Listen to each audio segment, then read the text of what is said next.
Hi, it's Aaron and Simon with Assets and Arbitrage. I know we've been MIA, but Oh, okay. Hello, everyone. Evening. I hope everybody is uh, well and healthy. Definitely staying safe from these hurricanes out here. It's tearing up Florida, the East Coast. So everyone stay safe. Hope everybody has their provisions and are prepared. As always, stay stacking, stay stacking. Want to stay stacking over your ounces, stay stacking. Always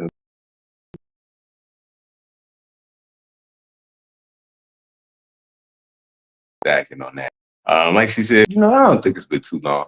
Last time we saw you, I believe I was at a basketball tournament with the young one, and he was out there tearing it up. That was the result. They ended up getting first place, so that was a good result right there. And then we just had some things going on, so we said let's see if we can pop in here and give out this one around Magnolia Pelican. All right, hello Magnolia. I'm not familiar with Magnolia Pelican. So yeah, we got a few articles we wanted to bring to you.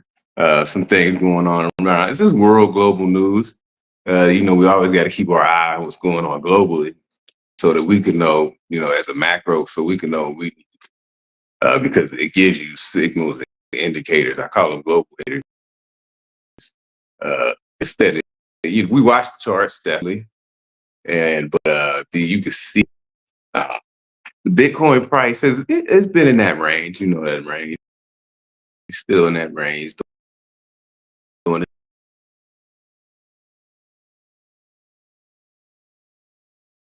gain 1% is a little is a deal in precious metal. 1% is so. And we could talk about that.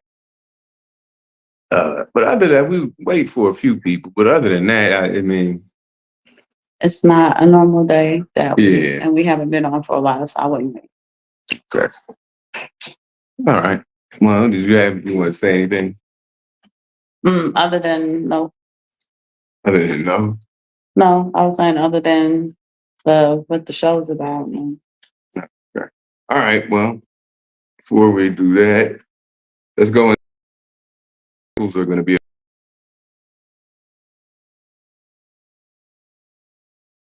I know it's ridiculous. Let Freedom Ring said the sound is choppy.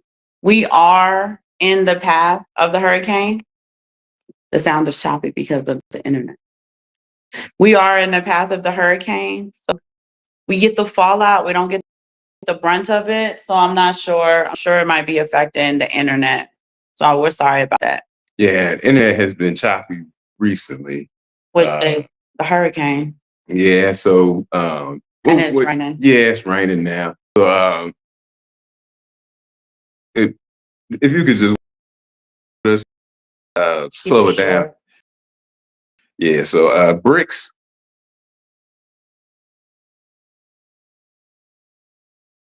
grows. They're trying to get off of the dollar. And so while the BRICS alliance is strengthening its banking system, the U.S. seems to be on a downhill. In the last 3 years alone, 15 U.S. banks collapsed, renewing fears of financial instability across the country. The BRICS bloc has pushed de-dollarization efforts, especially since it expanded its numbers. Now the pressure is mounting on the U.S. dollar as the country's banks face over 500 billion in unrealized losses, according to a new report. So unrealized losses, you understand, because they haven't sold till you sell, that's a realized loss. So haven't sold, but unrealized losses almost $500 billion. That's a lot of money. Okay. Do you want me to read it? No, that's okay. A finance expert at Florida Atlantic University revealed that the United States unrealized losses on investment securities are over 500 billion as of the end of quarter two 2024. This is a slight downtrend from the first quarter of the year, a decrease to 513 billion from 518 billion. However, it's still a significant loss for one of the strongest economies in the world. Banks are now saddled with more than $500 billion on the balance sheet in their papers. The development shows that the US banks are at risk, while central banks of the BRICS are massively accumulating gold to hedge against the US dollar. So first they were hoarding the dollar. Now they're hedging against the dollar.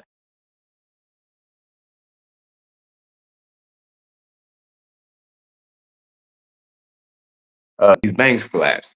So French talks about be wary of Bank of America. Okay, Bank of America is in a bad position.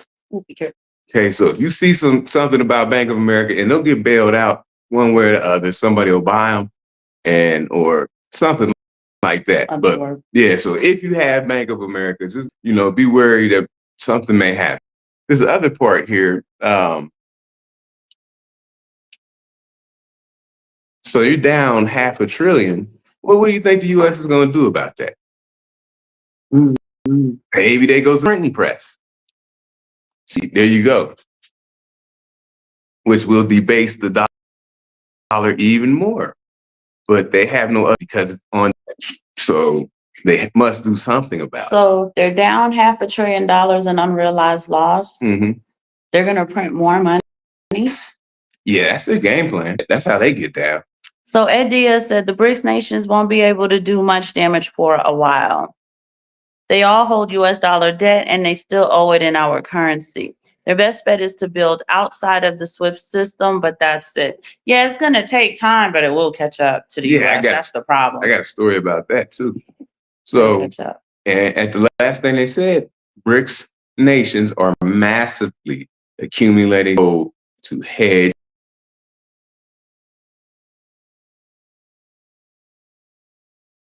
Yeah. It upped it per month to 93 million per month. That's a large increase. So what do you think Russia's doing? Russia is getting prepared. So, I'm not going to go through the whole article. Let's see if there's anything else.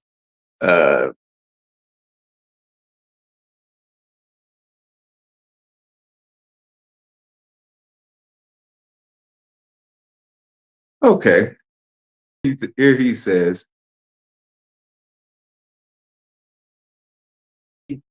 Lynn M. chaired professor finance at Florida Atlantic University. He says the 10-year treasury yield has been extraordinarily volatile for the past 2 years as inflation has increased. Now,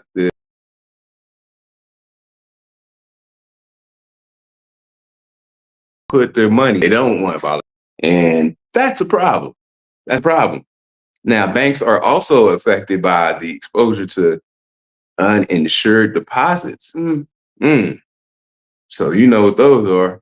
Those are deposits, I guess, above 250,000? But why? Why would you have an uninsured deposit in a world where these banks are just collapsing?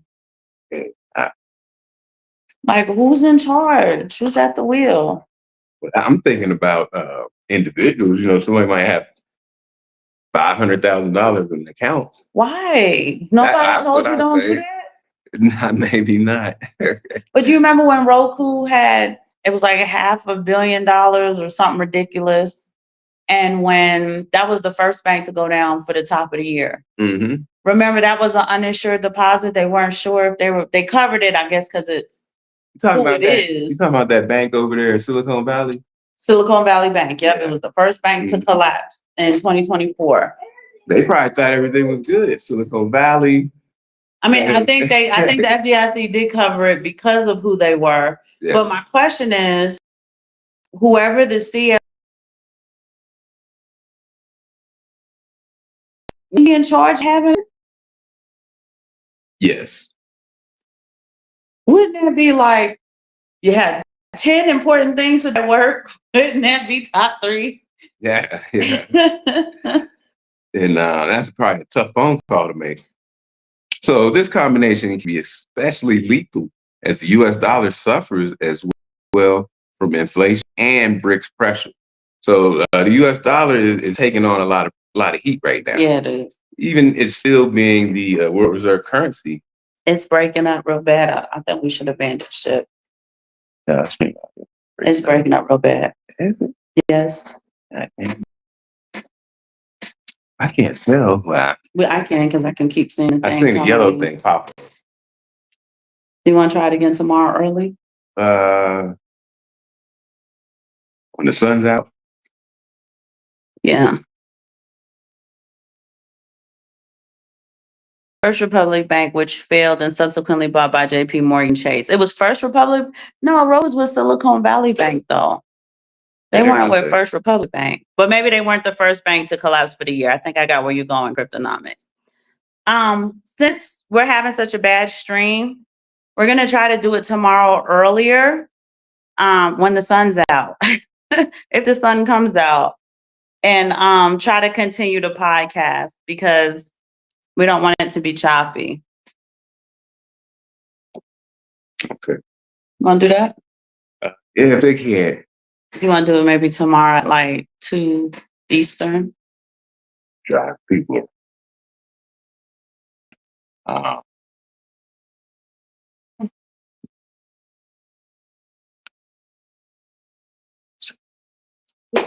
Still on there. 70 trillion. They're waiting on it. I don't know. I would go through, but if you want to just cut it. All right, go ahead. You keep trying. All right, BRICS. This is another. Oh, don't do it tomorrow. Milton will order by then. I hope you and your family are safe because I know y'all are like right, and we're getting fallout because we always get the fallout from the Gulf. Yeah. But I know you guys are right in the, so tomorrow would be bad too. But you can see what happened. We get all of y'all weather. It's too choppy. We can hear, but the audio's choppy. So let's just wait till this weekend. Okay. All right. Well, we'll probably have a little bit different news on this weekend. I can finish out this other one, and then we'll have a different topic, maybe. I don't know. Go ahead and try it. All right. I'll finish out this last article, and then I guess we'll have to wrap it up because of the choppiness. BRICS eyes petro for oil settlements as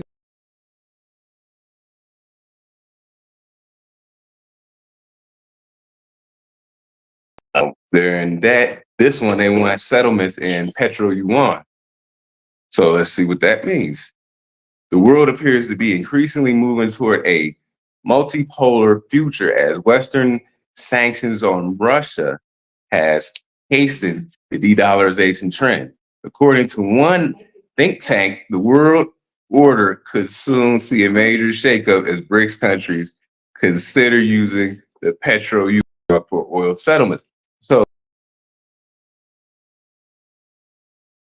it's harming itself by putting something on Russia. And all Russia is doing is hurrying up to get this petro yuan going. So unlike BRICS summit in 2023, which was waved off by Western observers as real threat of the dollar, October summit in Kazan, Russia, is set to be groundbreaking for 2 reasons, wrote Herbert Honishish, senior fellow at Zhejiang University and a former senior economist at the Bank of International Settlements. So a very highly accomplished gentleman. The first reason cited by Honish is the expansion of BRICS members since the last summit, right? Comparing the Brazil, Russia, India, China, and South Africa has expanded by 5 important new members. That would be Saudi Arabia, United Arab Emirates, Iran, Egypt, and Ethiopia, he noted.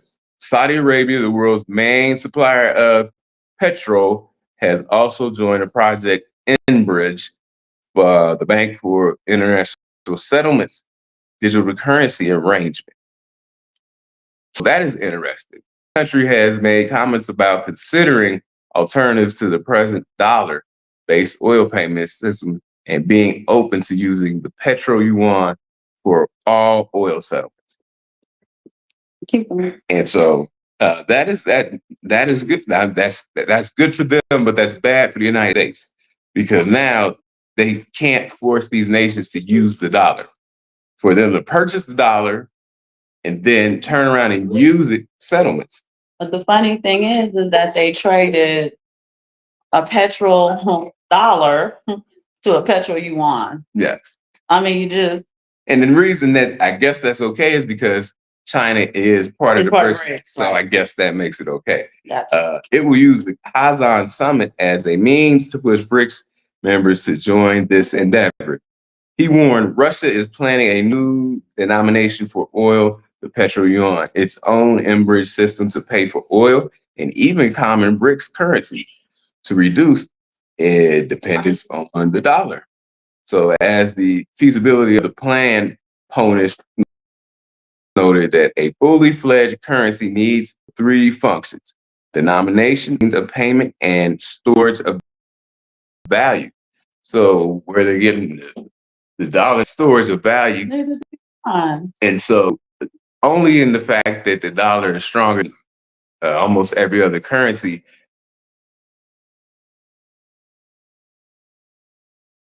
the storage of value. It's backwards better than working together. So this petro yuan can meet those, right? Anything short of these is not a currency. The petro yuan struggling to meet these requirements. Denomination can be done at the drop of a hat. Just put a price label in on the renminbi. I always had trouble with that right here. Oh, the renminbi. Yeah, I always had trouble. Every barrel of oil. Yeah, that's what I was using. Yeah, I use yuan, but they're just. Achieving a means of payment, however, is way more complicated. So he also highlighted that the Johannesburg Summit communique,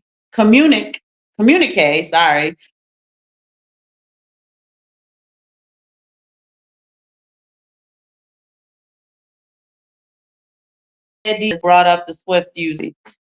Before noting that this setup has already run into trouble as participating Chinese banks face scrutiny elsewhere and thus may be sanctions. There we go. Problems have also caused there are imbalances among the BRICS countries using national currencies. So there's piles of Indian rupees at Russian banks paying for Russian oil imports. But the main challenge facing the petro yuan, according to the SME, will be putting enough renminbi major oil importing countries such as India, as they do not run currency with China. These countries do not earn enough renminbi to pay for their oil imports. They must be provided with the renminbi through other channels. So you got like the tripling dilemma kind of at their front door. Yeah, they don't print money like the United States does. So there's not enough in circulation. Yeah, they would the United States would fix that problem by printing money. That's what they would do, but yeah, that's what they go do. But China is problems, but they don't print money like that. That's funny though.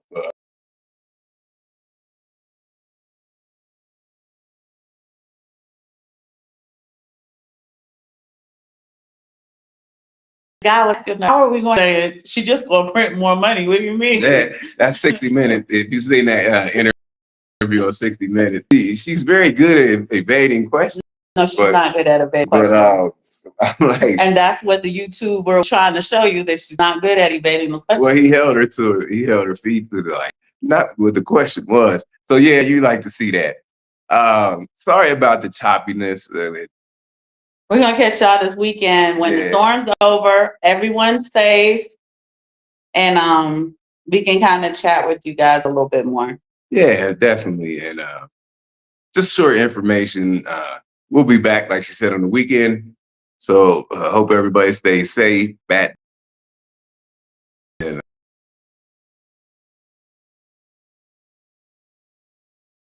Follow Bitcoin. Yeah. Tell Mrs. We're going to check in with y'all this weekend. If anybody else is in the wake of the storm, we pray that you guys are safe or can get to safety.